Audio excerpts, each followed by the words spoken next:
कक्षा 9 की प्रश्नावली 4.1 हम पढ़ते हैं। इसमें लिखा है पहला क्वेश्चन, एक नोटबुक की कीमत एक कलम की कीमत से दोगुनी है। इस कथन को निरूपित करने के लिए दो चरों वाला एक रैखिक समीकरण लिखना है। इसमें हमें क्या करना है कि दो चर इसमें होने चाहिए। दो चर मतलब दो वेरिएबल, कहने का मतलब वेरिएबल ए से लेके A B C D X Y Z जो भी है उन सभी को आपको उसमें लिखना है। साथ में देखो इन्होंने कहा कि दो चरों वाला एक रैखिक समीकरण, तो इसमें दो चीज़ें आ गई। पहली चीज़ तो आई रैखिक समीकरण की बात। तो रैखिक समीकरण का मतलब ये होता है कि जिसमें सबसे बड़ी पावर एक हो।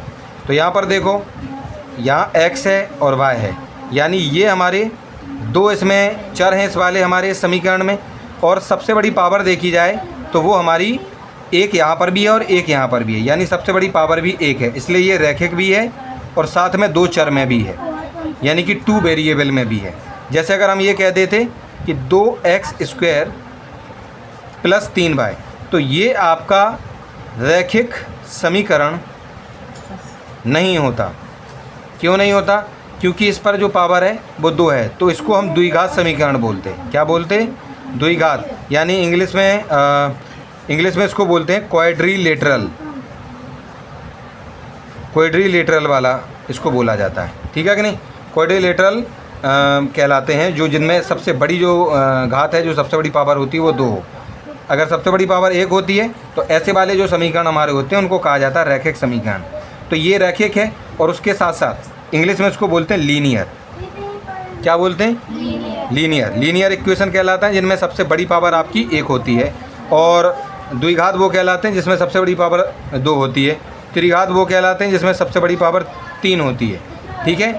तो यहाँ पर ये इस तरीके के हमें समीकरण में इस वाले पहले वाले क्वेश्चन को लिखना है।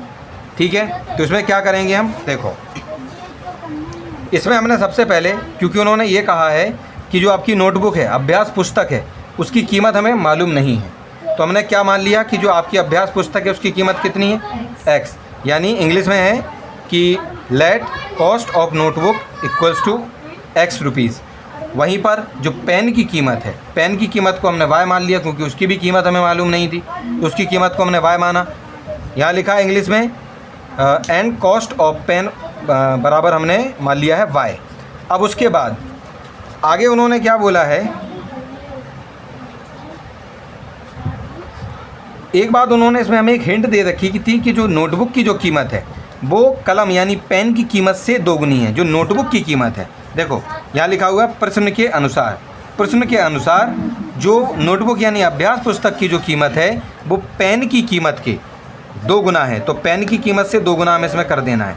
अभ्यास पुस्तक की जो कीमत है, अभ्यास पुस्तक की कीमत को x माना था, तो उसके स्थान पर हमने x लिखा है, बराबर की जगह बराबर लिख दिया, 2 की जगह 2, और पेन की कीमत को हमने माना था y, तो पेन की कीमत को हमने y लिख दिया। 2 का गुणा y में होगा 2y, x आपका यहीं रहेगा। इस y को 2y को हम क्या करेंगे, वहाँ से उठा के इस तरफ लाएंगे, तो क्योंकि प्लस का था तो ये माइनस का हो जाएगा, तो x - 2y। अब जब यहाँ से हमने क्या है, ये जो 2y था इसको हम उठा के यहाँ ले आए, कुछ भी नहीं बचा वहाँ, तो वहाँ पे बचेगा हमारा 0। क्या बचेगा? 0।